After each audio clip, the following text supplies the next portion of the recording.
안녕하세요. TV 책방 북소리 진양혜입니다. 안녕하세요. 이창현입니다. 네. 교수님께서는 어떻게 대리운전 좀 많이 이용하시는 편이십니까? 가끔씩 약속들이 있어 술을 먹을 때 하게 되는데요.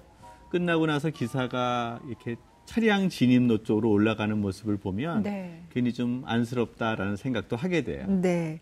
요즘 대리기사로 활동하시는 분들의 절반 이상이 투잡 쪽이라고 합니다. 삭감된 연봉을 채우려는 직장인들이나 가게세를 벌러나온 자영업자들이 참 많다고 하는데요.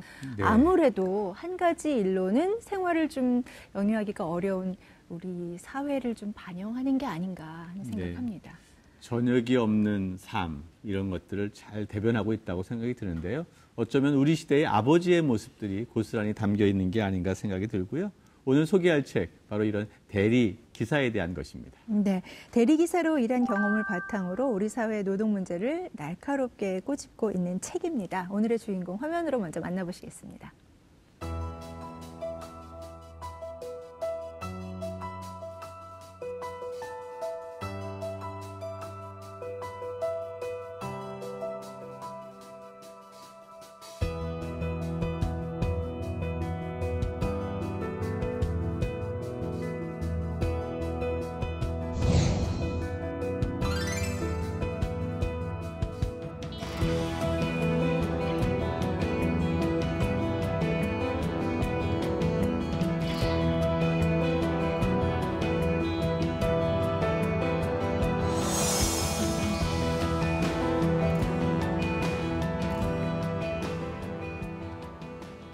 네, TV 책방 북소리 오늘의 주인공입니다.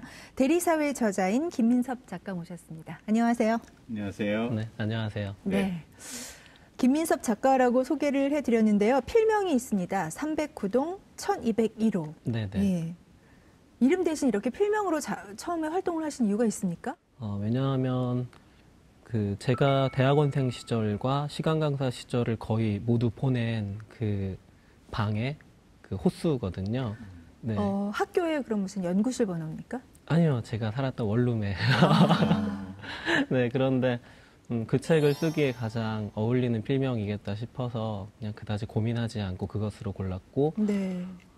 굳이 필명을 사용한 건 이제 아무래도 저에 대한 이야기이고 제가 속한 어떤 공간에 대한 이야기다 보니까 특히 저는 그 책을 내고서도 계속 대학에서 연구도 하고 강의도 하고 싶었거든요. 그런데 그 책을 썼을 때 아무래도 여러 가지 부담이 있겠다 싶어서 네, 굳이 그런 필명을 사용을 했죠. 그렇군요. 사실 김민섭 작가를 세상에 알린 게 나는 지방대 시간 강사다. 예. 지방시 이런 얘기들이 있는데요. 이게 어떻게 보면 지방시의 2탄 같기도 한데 대리사회 어떤 책의 내용입니까? 사실 지방시의 연작이라고 생각하고 쓴 책이기도 하고요. 지방시가 그동안 저의 과거와 현재까지였다면 이 책은 온전히 현재를 담고 있는 그런 책이고, 사실 그 책을 지방시라는 책을 쓰고 이제 대학에서 나왔잖아요. 정말 좀 막막하고 사실 좀 많이 외롭더라고요. 이제 글을 계속 써야겠다 생각은 했지만 어떻게 살아야 될지 잘 모르겠더라고요. 근데 그 중에 가장 힘들었던 게 어쨌든 저는 가장으로서 또 아내와 아이를 부양해야 했기 때문에 사실 많은 분들이 책을 쓰려고 대리운전을 시작했고 그래서 어떤 기획으로서 대리사회라는 책이 나온 게 아니냐라고 하시는데 사실 그런 생각은 없었고 정말로 일단 시작은 생계 때문에 좀 대리운전을 시작을 했어요. 네. 그리고 이제 운전을 하면서 어느 순간 책을 써도 되겠는데 라는 생각이 들었고 이제 그것을 이제 대리사회라는 책으로 냈죠.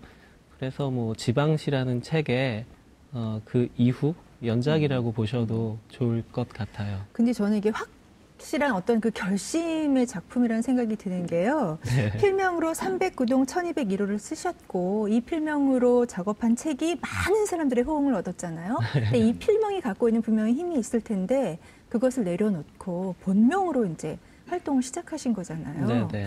그것도 쉽지 않으셨을 것 같아요. 사실 김민섭으로서 그 이후의 이야기를 좀 새롭게 쓰고 싶다라는 생각이 들었거든요. 그 필명을 계속 가져가고 싶기도 했지만 조금은 그 연장선상에서 하지만 새로운 글을 쓰고 싶다. 만약에 지방시의 다음 글이라고 하면 지방시에서 제일 화제가 됐던 게 맥도날드에서 일하면서 대학에서 강의를 했다더라. 이런 게 상당히 좀 자극적으로 소비가 됐거든요.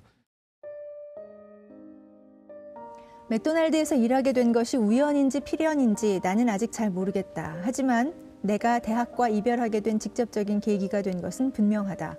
노동하는 동안 맥도날드는 나를 노동자로 대우해 주었다. 특히 건강보험 직장 가입자임을 증명하는 우편물이 눈물겨웠다.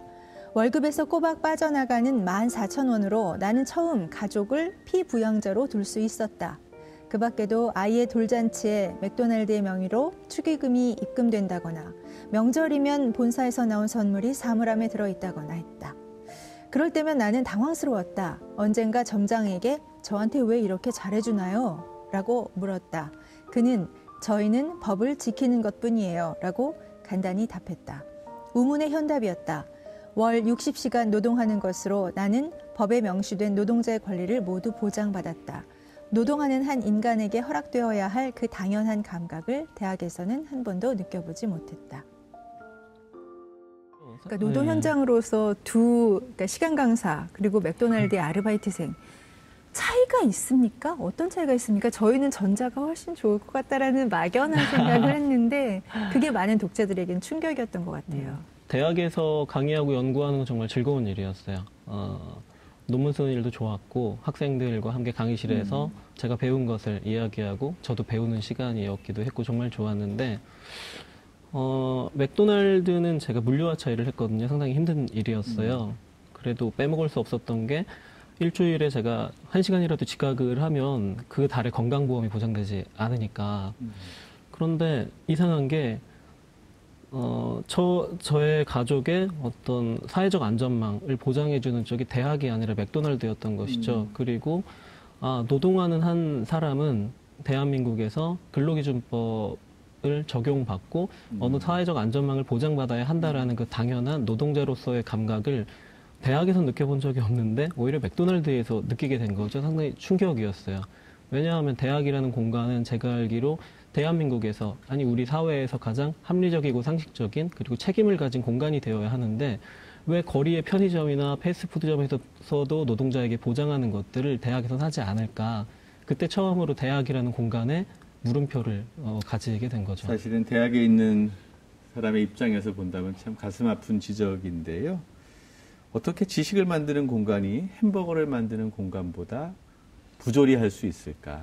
이러한 책을 만들게 되면서 결국은 내부 고발자 아니냐라는 그런 비판도 있고 지적도 있었을 텐데 이런 것들을 어떻게 이겨냈을까요?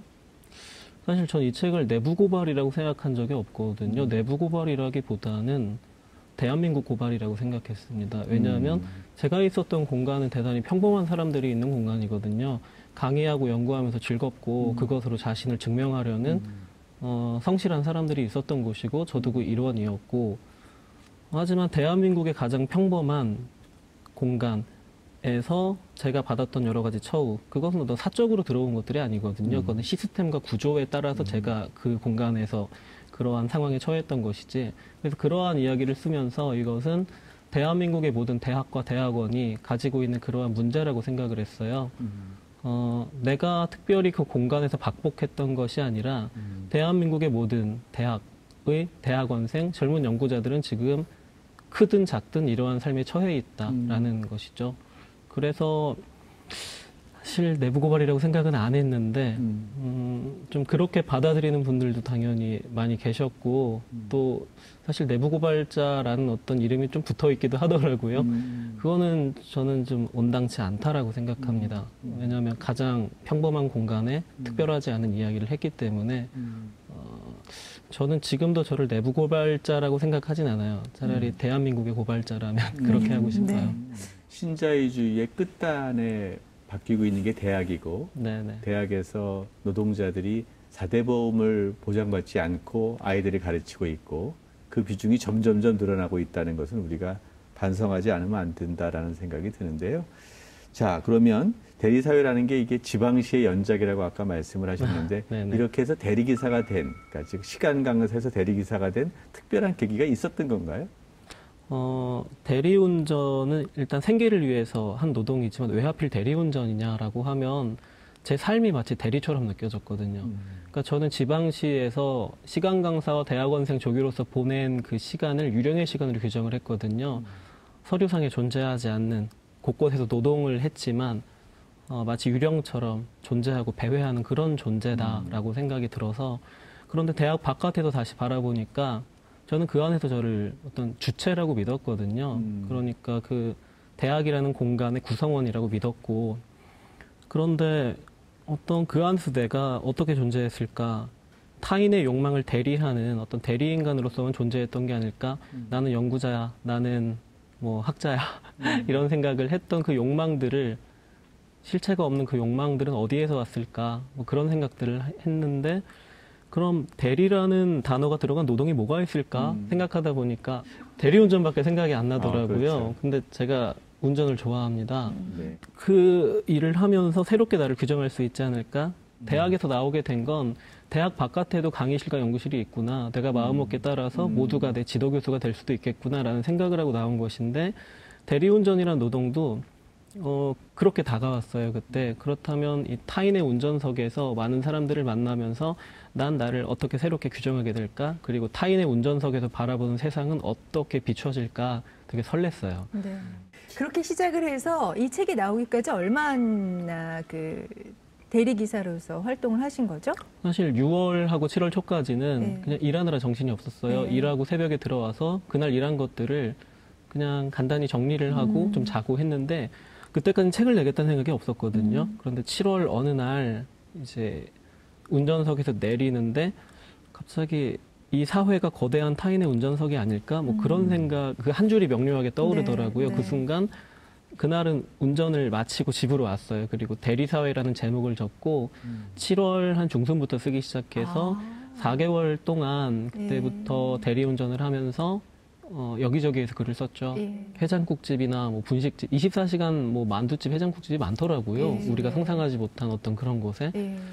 이제 그런 데서 첫 차를 기다리면서 쓰기도 했고 정말 글만 썼던 것 같아요. 그러니까 동시간으로 느낄 수 있는 경험 같은 것들이 농축된 책이다라는 생각이 들거든요. 재밌고 흥미로운 부분도 많고요. 그리고 퍼뜩퍼뜩 말씀하신 것처럼 이렇게 떠오르게 되는 그리고 또 새롭게 반성하고 느끼게 되는 부분들이 많아요. 근데 재미있고 흥미로웠던 부분들에 대해서도 좀 말씀을 드리면 왜 보통 유유상종 뭐 이런 얘기 많이 그렇죠. 하잖아요. 그리고 우리는 우리가 알아봐 이런 얘기 많이 하는데 대리운전을 하시는 분들은 서로 금방 알아보시는 것 같더라고요. 저는 그 대리운전 하기 전에 새벽 1시에 혹시 제가 밖에 있으면 거리에 다 취객인 줄 알았거든요. 그런데 대리운전 콜을 켜고 밖으로 나가니까 대리기사가 되어서 밖으로 나가니까 길에 대리기사밖에 안 보이더라고요. 그러니까 군인들이 휴가 나오면 군인밖에 안 보이거든요. 저도 사실 깜짝 놀랐는데 대한민국에 이렇게 휴가 나온 군인이 많나 생각했는데 그래요? 지금은 길거리에 이렇게 대리운전 기사들이 많구나, 이렇게 노동하는 아버지들이 많구나 하고 생각을 하게 돼요. 특징들이 네. 있나요? 예전엔 몰랐거든요. 예전에는 그냥 저분은 뭔가 좀 핸드폰을 가지고 쥐고 있으니까 아니면은 좀 백팩을 가지고 있으니까 저 백팩에는 아마 약간의 물과 보조 배터리와 뭐 그런 것들이 들어있겠지, 그냥 그렇게 생각을 하는 거죠. 그런데 지금은 그냥 알아보는 눈이 생겼어요. 뭐냐면 우리는 길거리에서 핸드폰을 많이 들고 있잖아요. 들고서 SNS나 아니면 웹툰을 본다거나 신문 기사를 보고 댓글을 본다거나 그런 일을 많이 하시잖아요. 네네. 대리운전 기사들은 언제나 핸드폰을 들고 있어야 해요. 네. 그리고 언제 어떤 콜이 들어올지 모르기 때문에 예를 들어서 가장 인기가 좋은 건 강남으로 가는 콜이거든요. 바로 다시 이어서 일을 할 수 있으니까. 근데 그런 콜은 들어온 지 정말 0점 몇 초 만에 사라지기도 해요. 빨리 수락 버튼을 눌러야 하거든요. 그런 사람들이 핸드폰을 보는 눈은 정말 간절할 수밖에 없어요. 그래서 핸드폰을 얼마나 간절하게 바라보고 있느냐, 여기에 나의 생계와 가족의 생계가 담겨 있다라는 어떤 눈빛으로 핸드폰을 들고 있는 분들이 계세요. 그러니까 일감이 들어오는 거를 그렇죠. 놓치지 않으려고 네네, 보시는군요. 그 눈은 만화를 보거나 뭐 SNS를 하는 그런 눈과는 다르거든요. 그리고 그런 분위기가 있고, 그래서 그런 분들을 쉽게 알아보는 눈이 생겼어요. 아마 저도 다른 분들께 그렇게 보였을 겁니다. 며칠 전에 본 이란 영화가 자파르 파나히 뭐 이런 감독이 쓴 건데요. 그냥 택시에 카메라 하나 놓고 올라오는 손님들만 맞으면서 이란 사회의 여러 가지 단모습을 보여준 것 같아요. 마찬가지로 대리를 하면서 거기서 우리가 모시는 손님, 이런 사람들만 봐도 우리 사회의 단면이 보여질 것 같은데 제가 한번 여쭤볼게요. 대리운전을 하면서 가장 힘들었던 점은 어떤 것이었어요?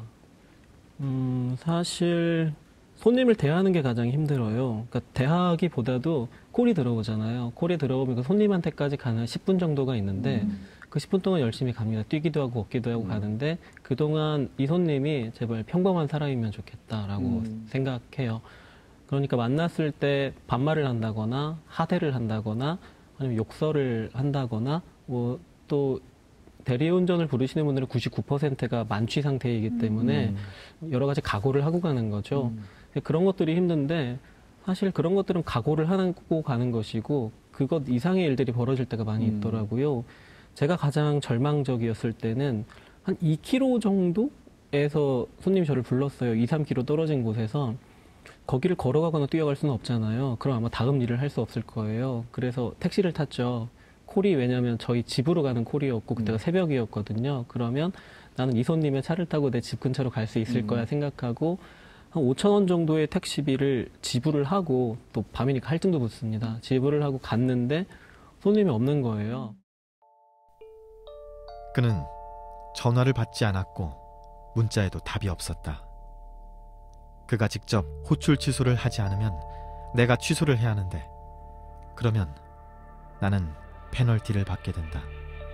순간의 감정으로 욱하는 이들보다 오히려 타인의 수고를 농락하는 이들이 더 밉다. 양쪽에서 전화를 받아 누가 먼저 오나 경주를 시키기도 하고 자신의 요구에 따라 거리를 내달려온 이들을 취소 문자 하나로 돌려 세우기도 한다. 이것은 우리 일상의 갑질이다. 당하는 이들에게는 대리가 아닌 주체의 아픔으로 오래 남는다. 대리라는 직함을 달고 있다고 해서 감정까지 대리시킬 수 있는 것은 아니다.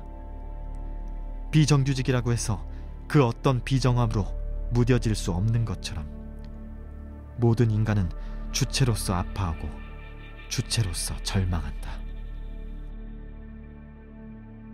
그러니까 어떤 대리운전 콜을 부른다라는 것은 상당히 간단하게 이루어집니다. 전화 한 통을 하거나 아니면 그것도 아닌 버튼을 한 2-3번 누르면 대리운전 기사를 부를 수가 있거든요.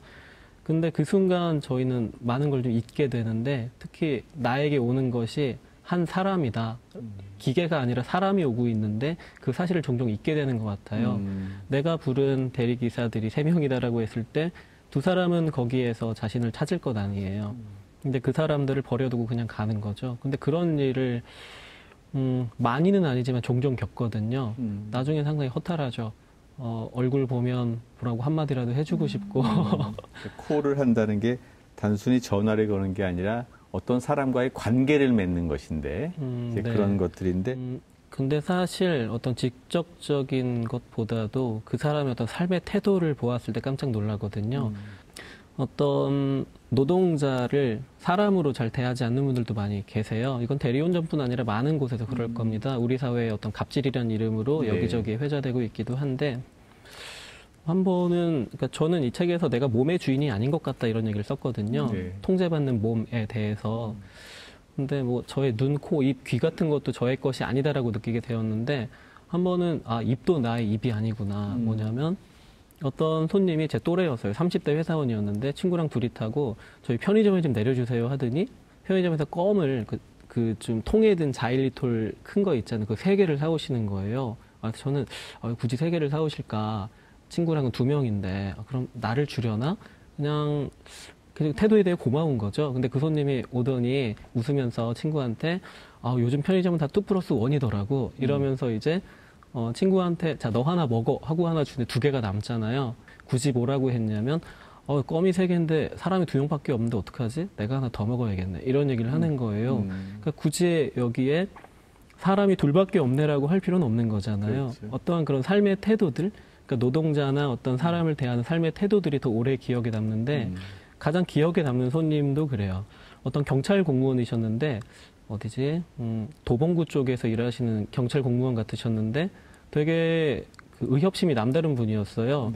이제 창문으로 어떤 오토바이 운전자가 헬멧을 안 쓰고 가니까 딱지를 끊어야 된다고 하시더니 갑자기 경찰을 보고 딱지 끊어요, 딱지 막 이럴 정도로 막 되게 의협심이 대단한 분이었는데 저한테 그러시더라고요. 아, 선생님의 차라고 생각하고 편안히 운전해 주세요라고 저한테 하더라고요.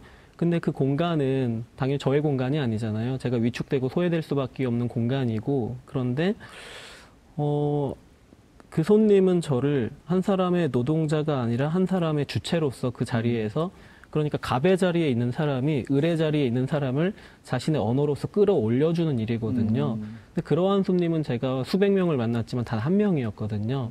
깜짝 놀랐어요. 이 사람은 어떻게 살아왔기에 이러한 삶의 태도를 가지고 사람을 대할 수 있을까라는 것에 대해서. 그래서 그날은 뭐 제가 해줄 수 있는 건 없잖아요. 최대한 안전하게 이 사람을 집까지 데려다 줘야겠다 생각하고 뭐 좀 엑셀도 살살 밟고 네. 그래서 가장 기억에 남는 손님들은 나쁜 유형이든 좋은 유형이든 그 사람이 한 사람을 어떠한 태도로 대하느냐 하는 것이 가장 기억에 남아요. 네. 책에서 보면 저는 이제 인상적인 것이 내가 다른 사람의 영역에 들어가는 거잖아요. 네, 그렇죠. 예. 그러니까 그 공간에서는 위축될 수밖에 없다라고 말씀하셨는데 맞습니다. 그거는 모든 사람이 피할 수 없는 일이라는 생각을 저는 해요. 사실 저희도 여기 왔을 때 MC로서는 굉장히 우리 공간이라서 게스트를 편안하게 맞지만 또 게스트로 갔다거나 아니면 방송이 아닌 경우에는 또 상당히 주눅 들거나 하거든요. 결국은 그게 사실은 다 누구나 다 똑같이 당하는 이 전체 우리 사회의 어떤 그 삶의 뭐 규칙 같은 거 그런 거인데 그걸 굉장히 민감하게 받아들이시는 건 아닌가? 뭐 이런 생각을 좀 해보기도 했어요. 예전에는 그러한 생각을 하기가 쉽지 않았는데 그 대리운전을 하는 그 타인의 운전석은 정말 특별한 공간이더라고요. 보통 남의 차를 운전할 기회는 없잖아요. 타인의 주방에서 내가 음식을 할 일이 별로 없는 것처럼. 그런데 그 공간에 있으니까 어떤 주체가 될 수 없는 사람들, 초대된 사람들 혹은 초대받지 않고 온 사람들, 특히 노동하는 사람들이 어떠한 통제를 받고 있는가 하는 것들이 좀 느껴지더라고요. 책에 쓰긴 했지만 우선 몸의 통제고요. 내 몸을 거기에서 어떤 마음대로 움직일 수 없다라는 것, 그리고 말의 통제가 있겠고 나아가서 그것이 생각의 통제를 불러오더라고요. 그런데 왜 대리운전 기사들은 말수가 적고 택시운전 기사들은 자신의 이야기를 이렇게 할까 생각해봤는데 알겠더라고요. 운전을 계속 하다 보니까 대리운전 기사들은 타인의 운전석에 그러니까 상당히 초대받지 못한 사람이랄까 타인의 소중한 공간에 침투한 그러니까 마치 타인의 부엌에서 요리를 하고 있는 그러한 사람인데요. 택시 운전하시는 기사님들은 거기가 자신의 공간이 되는 거잖아요. 그러니까 그분은 그 택시라는 공간은 자기가 주체가 되는 공간인 거죠. 자신이 어떤 마치 권리금을 주고 그 안에서 그 건물가까지 지불을 하고 그 안에서 손님을 맞이하는 그러니까 먼저 대화를 하게 되는 것 같은데 사람과 사람이 관계를 맺는 것은 주체가 먼저 환대하는 식으로 시작이 되잖아요. 그 환대는 당연히 대화를 건네는 거죠. 오늘 날씨가 좋네요. 오늘 뭐 식사 맛있게 하셨어요. 이렇게 말을 건네는 것. 그런데 그런 말을 건넬 수 없는 사람들도 분명히 존재한다라는 것이죠. 그래서 저는 그 말의 통제라는 것이 어떤 그 공간에서 내가 주체로서 존재할 수 있느냐 없느냐에 따라서 일어난다라고 생각을 하고 나아가서 그것이 어떤 사람과의 관계, 어떠한 공간에서 무언가의 불편함을 느끼고 의문을 제기할 수 있는 사람이 되느냐를 결정짓는다라고 생각을 하게 되었어요. 예, 참 대학 강사를 하다가 맥도날드 노동을 하고 그러면서 대학 강사의 어떤 위치를 좀 파악해보고 또다시 대리기사를 하면서 또다시 대학 강사의 역할과 비교해보는 역할들 되게 재밌었던 것 같고요. 어떻게 보면 저자가 자기가 주체로서 존재하지 못하는 공간에 대한 나름대로의 좀 거리를 두면서 객관적으로 보려는 그런 시선이 아니었나 싶어요. 어떠세요? 어느 공간에 계속 있다 보면 그리고 그 안에서 끊임없이 너는 이 공간의 주인이야 하는 말에 익숙해지다 보면 그 안에 무언가에 질문할 수 없게 되는 것 같아요. 그리고 무언가를 불편하게 생각할 수 없는 사람이 되는 것 같고 저는 대리운전이라는 어떤 타인의 운전석이라는 공간으로 글쎄 제가 밀려났는지 스스로 물러섰는지 자신은 없어요. 하지만 그 공간에 서고서야 비로소 어떤 물음표를 던지게 된 거죠. 그러니까 말하자면 저와 저의 주변인들을 객관화해서 바라볼 수 있게 되었고 그건 대단히 소중한 경험이에요. 근데 그런 경험들과 거기에 대한 어떤 사회적인 시각이 농축이 돼서 이런 책들이 이제 나오는 맞아요. 건데요. 책을 쭉 읽으면서 저는 그런 생각을 했어요. 이거 한편의 다큐멘터리를 보는 것 같다. 같이 현장을 뛰는 것 같다. 그래서 내가 몰랐던 사회의 어떤 구석구석을 제대로 좀 보게 하는 그런 어떤 긍정적인 효과가 있는 책이다라는 생각이 들었거든요. 근데 작가께서도 르포르타주 작가의 길을 가고 싶다라는 소망을 밝히셨어요. 재미있으십니까?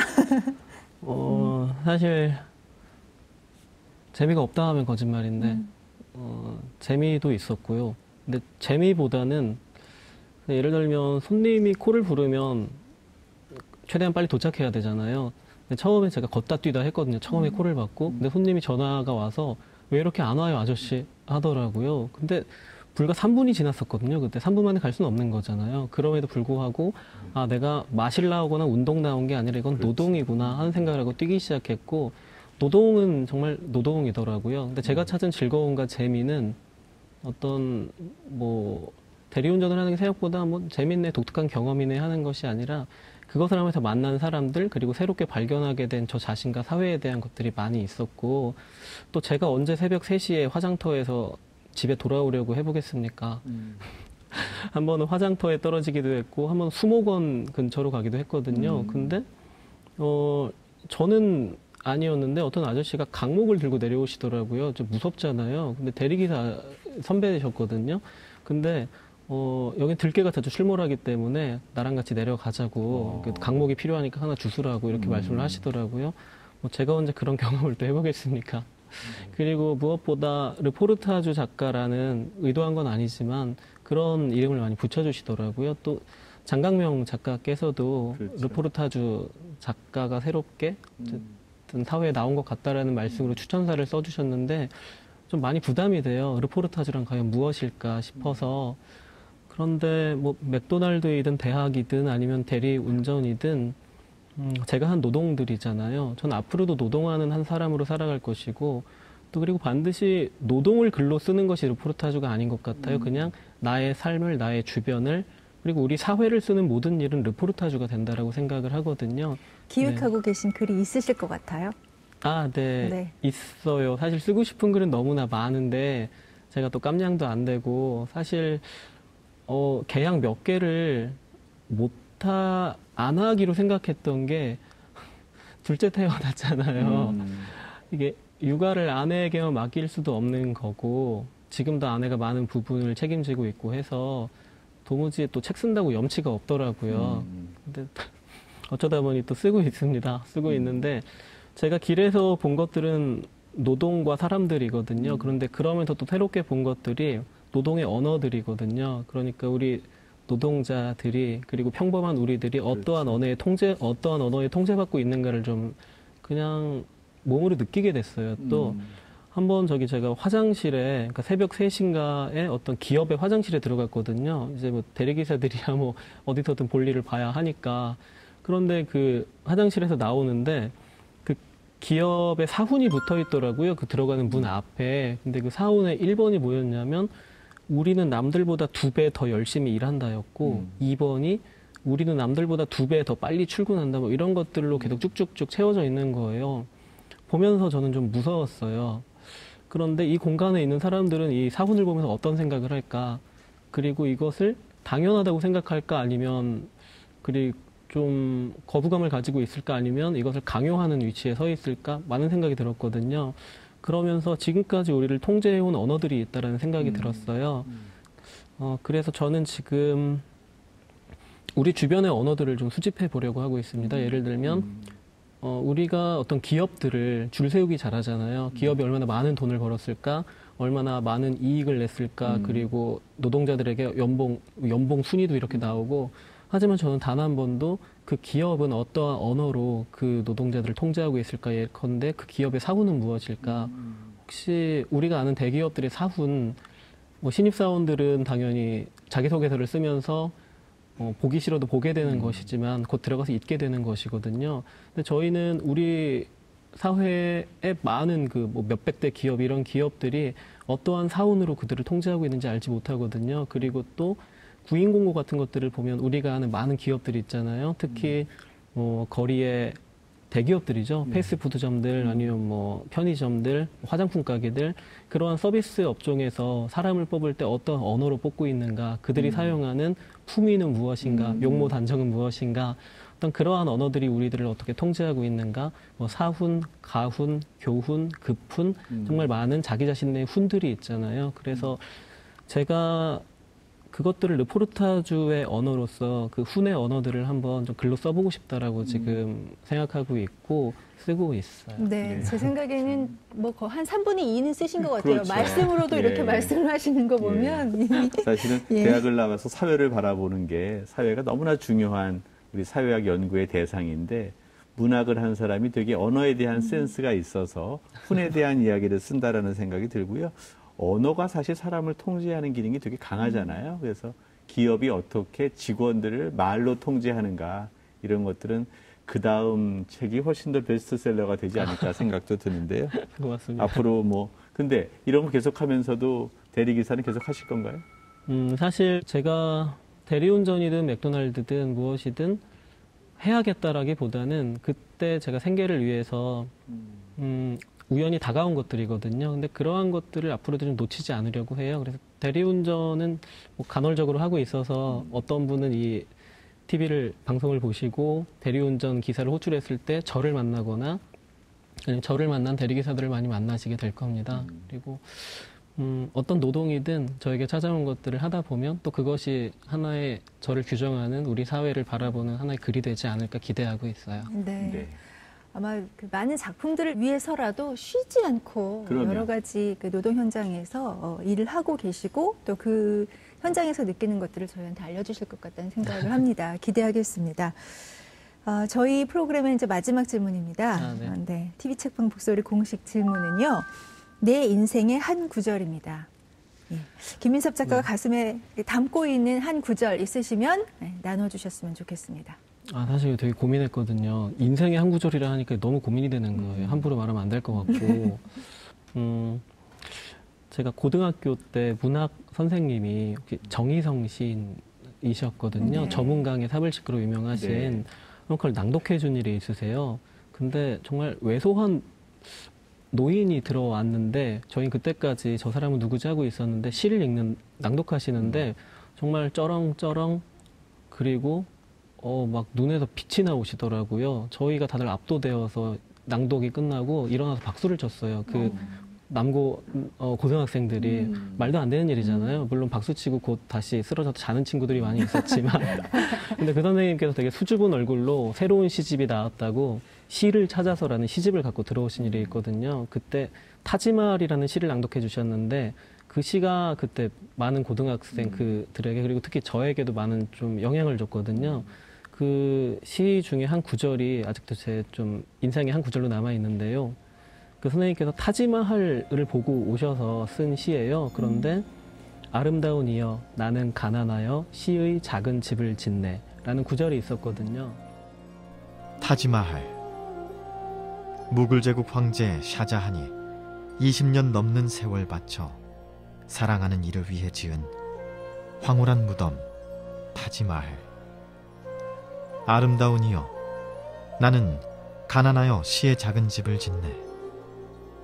내 마음 한 켜 한 켜 쌓아 올린 타지마할. 사실 뭐 저희가 타지마할 같은 집을 선물할 수는 없지 않습니까? 대신 뭐 시의 작은 집, 시집이든 소설집이든 또 저는 그때도 좀 글을 쓰겠다고 막연히 생각하고 있었거든요. 언젠가 나의 소설집을, 시집을, 그 어떤 글의 집을 누군가에게 선물할 수 있으면 좋겠다 생각을 했어요. 계속해서 좀 글을 쓰고 저의 글의 작은 집을 선물할 수 있으면 좋겠어요. 그게 제 인생의 구절입니다. 좀 뭉클했어요. 네, 글의 집. 참 너무 멋지고요. 지금 모든 작업들이 어쩌면 자신만의 글의 집을 만들어가는 과정이 아닌가 생각이 들고요. 고맙습니다. 그런 글의 집으로 우리 사회가 조금 더 좀 윤택해지고 좀 더 바람직해졌으면 좋겠네요. 고맙습니다. 네. 오늘 아주 즐거운 시간이었고요. 더 생생한 현장의 이야기 갖고 나오시는 시간 기다리겠습니다. 네, 책 색다른 시선을 만나다 TV 책방 북소리 오늘은 대리사회의 저자인 김민섭 작가와 함께했습니다. 즐거운 시간이었습니다. 고맙습니다. 감사합니다. 고맙습니다.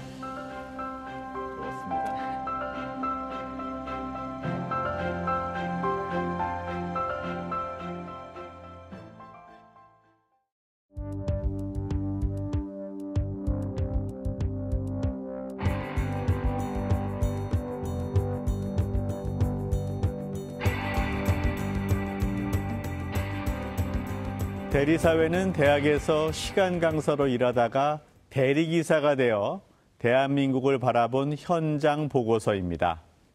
저자는 대리기사를 하면서 대리운전에 나타나는 사회적 통제를 경험합니다. 첫째 통제는 불필요한 행위를 하지 않는다는 것이고, 둘째는 손님이 말을 걸기 전까지 말을 하지 않는다는 것입니다. 그리고 셋째는 스스로 판단하지 않는 사유의 통제를 경험합니다. 이 책을 쓴 김민섭 씨는 나는 지방대 시간 강사다라는 책을 펴내면서 사회적 이슈를 제기한 작가입니다. 이제 그는 대학의 연구자가 아니라 거리의 언어를 기록하는 르포르타주 작가가 되었습니다. 그는 대학에서의 10년보다 거리에서의 1년이 더욱 가치 있었다고 말합니다. 대리사회에서도 대학에 대한 그의 비판은 이어집니다. 지식을 만드는 공간이 햄버거를 만드는 공간보다 사람을 위하지 못한다는 슬픈 현실을 지적합니다. 그리고 조교와 시간 강서로 존재했던 8년을 유령의 시간으로 규정합니다. 그래서 온전한 나로 존재하지 못하고 타인의 욕망을 위해 보낸 시간이라고 생각하는 것이지요. 저자는 말합니다. 사회는 우리를 대리인간으로 만들고 나아가 소중한 사람들에게 희생을 강요하게 한다는 것입니다. 그런 대리사회의 욕망은 결국 모두를 집어삼키고 주체로서의 자리 역시 빼앗아 간다는 것이지요. 이러한 대리사회에서 시청자 여러분은 누구를 그리고 무엇을 대리하고 계십니까? 대한민국이 누군가에 의해서 대리민국, 대리공화국으로 불리지 않았으면 좋겠습니다. 누군가를 대리하는 사회가 아니라 주체 스스로 행복할 수 있는 사회를 기대합니다.